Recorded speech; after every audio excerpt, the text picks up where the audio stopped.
1,000,000! 2,000,000! 3,000,000!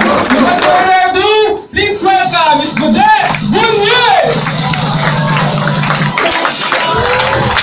Ang ganda niya!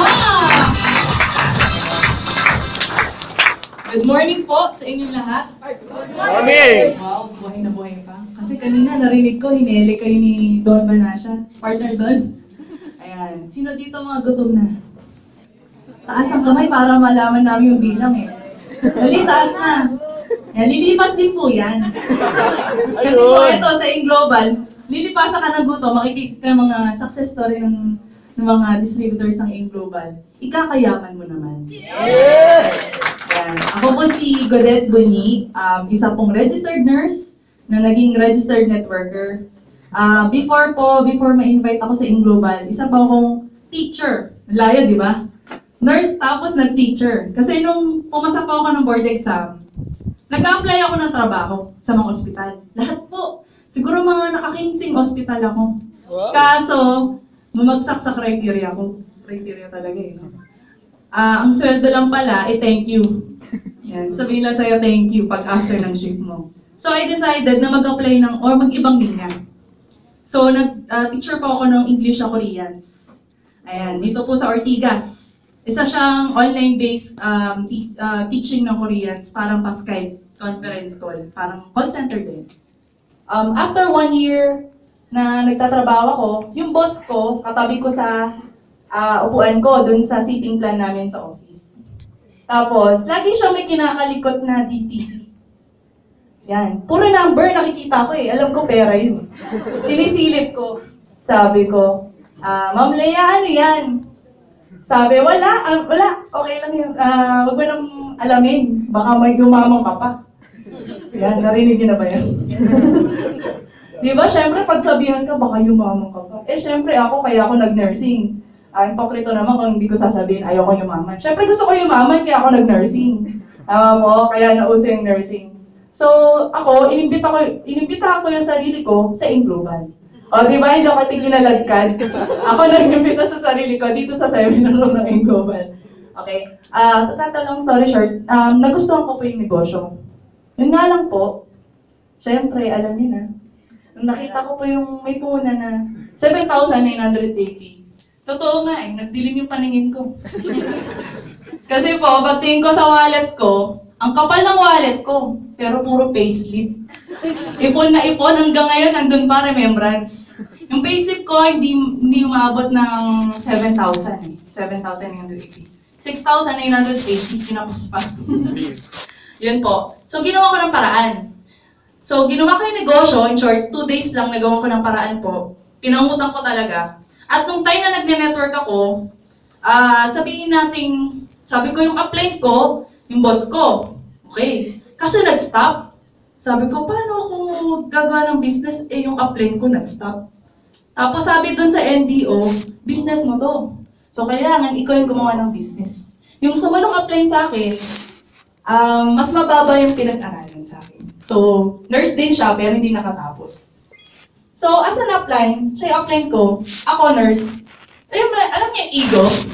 May pride ng konti. So, sabi ko ako tapos, tapos makikinig ako sa hindi tapos. Totoo po yan. Yung sabi ko, pride. Nilunok ko na lang eh, kasi hindi na bumula eh. Hindi bumula yan eh. Nung time na pinagtatraining ako, nandun ako sa likod, di ko tinatapos. Sabi ko, mas magaling pa ako sa'yo. Sa isip lang ha. Mas magaling pa ako sa'yo. Millionaires Club na yung upline ko. Hindi ako nakikinig. At eto pa, syempre, hindi ako makikinig kasi boyfriend ko yung upline ko. Ayan, too much familiarity. Sabi ko, hindi ko sasabihin eh.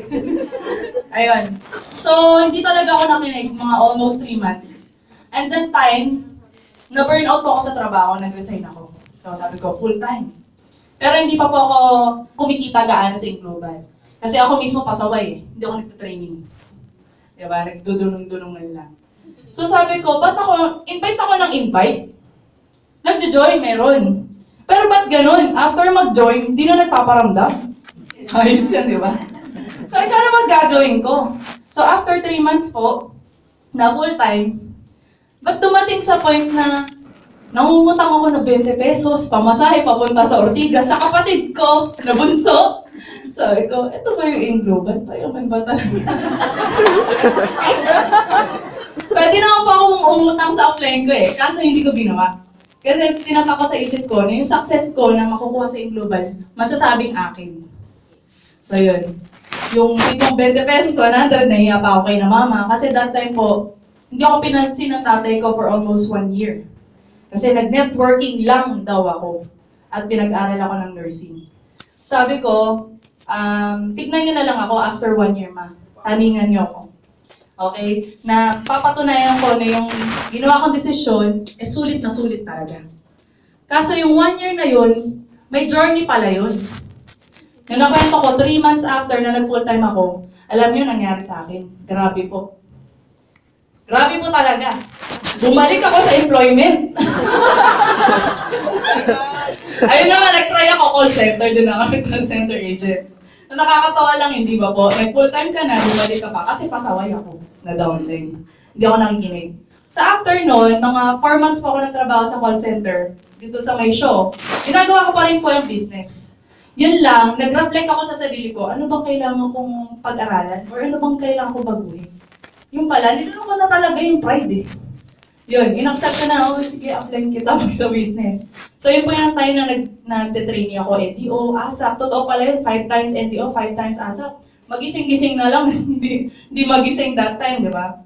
So after din po nun, nag-explore ako sa online, Facebook. Sabi ko, kung hindi effective sa akin ng offline, try ko online. Alam niyo po ba yung copy-paste? Yes! Sa Facebook? Yes! Okay. Yan po ang magpapayaman sa inyo. Sabi, bigyan ng technique eh. Ako po, hindi ako ganun kagaling mag-explain ng business. Siguro sa OPP. Hindi po talaga. Hindi ako believe sa sarili ko. Pero, mas magaling po ba yung nasa YouTube na nag-explain? Sir Anthony Gatchalian? Yes! Diba? Sino pa? Si Sir Georgian Gonzalez. Sasagaling ba sa akin? Yes! Grabe naman.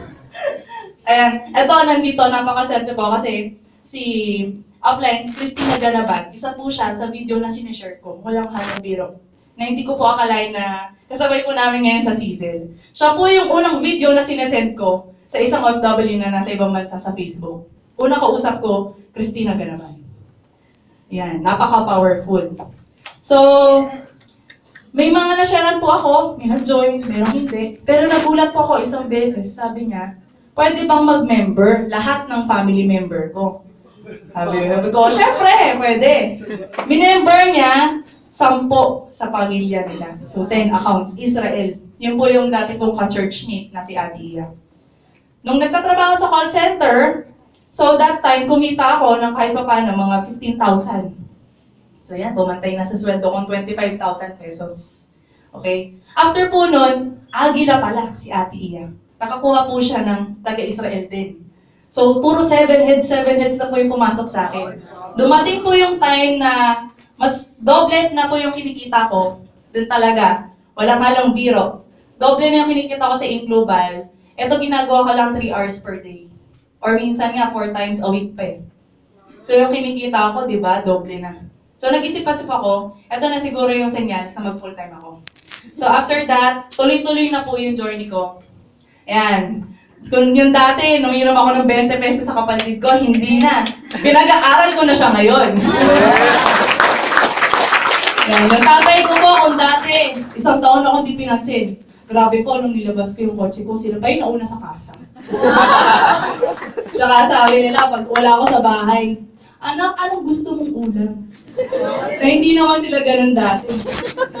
Na kung minsan, nandun ako sa bahay, sabi nila sa akin, ba't di ka umalis? Sabi ko, bakit nag-online marketing ako?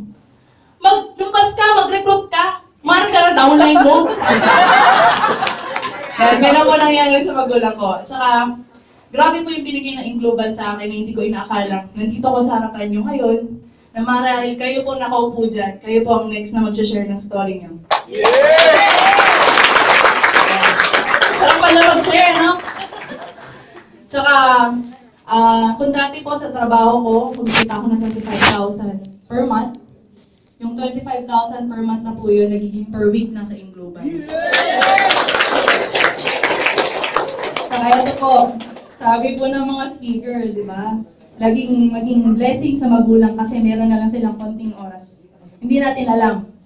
So ngayon po, nung nag-anniversary po yung mama ko ng silver anniversary nila, tindit ko sila sa hotel, dito sa, saan ba yun? Sa Richmond Hotel. And before nun, talaga nilibre ko sila biglaan sa Palawan. Labas kami buong pamilya. Hindi ko po akalain na magagawa ko at masya-shell out ko sa sarili kong pera. At saka ito po, first time ko lang mag-check it. Grabe, ang sarap pala nang mag-check it. Pirma ka na lang. Diba, yung savings ko, kumbaga, hindi pa ako nag-invest gano'n sa kotse. So yung kotse ko, yung Mitsubishi Mirage, hindi po ako nag-invest kasi mas malaki pa akong gustong ibigay sa parents ko. At saka, yung kumbaga, habang bata pa tayo, yung mga, sino dito yung mga 25 below? Mid-20. Yan, no? Kasing kindahan ko po kayo. Yan po. Ayun. Nagtatawanan, may nagdaya. Okay lang po, yun yung term. So yun po, habang bata po kayo, nakita niyo na po yung mga success story ng Pag-iing Global. Dati po iniisip ko, scripted lang po lahat. Nung guest po ako dati dito, sabi ko baka gawa-gawa at pinabayaran lang sila para sabihin na ganito yung kikita, ganito yung kotse, baka pinahiram lang, ganun. Yung pala, totoo talaga. Na minsan po, kinukurot-kurot ko yung sarili ko kung totoo ba talagang nangyayari sa akin ngayon. Yan po. Una-muna, magtiwala po kayo sa mga apply nyo. Na kahit bata pa yan, mas matanda sa'yo, mas mababa pa yung pinag-aralan sa'yo, equal lang po tayo dito. Ang network marketing, sabi daw po, is the greatest equalizer. Dahil walang mayaman, walang mahirap, walang matanda, walang bata. Pantay-pantay po. Masarap pa kang share. And last po, sa Global, pipili kayo sa dalawang bagay na to. Una, it's either makikinig na lang kayo at makikibalita sa mga success story ng ginagawang Global. Or, pwede mong piliin na sumama kayo sa amin sa paggawa ng pagbabago ng buhay at pag-abot ng pangarap sa Global. Good morning po sa lahat. Siyempre, bilyo-bilyo pa lang pa! Sander Bonnie!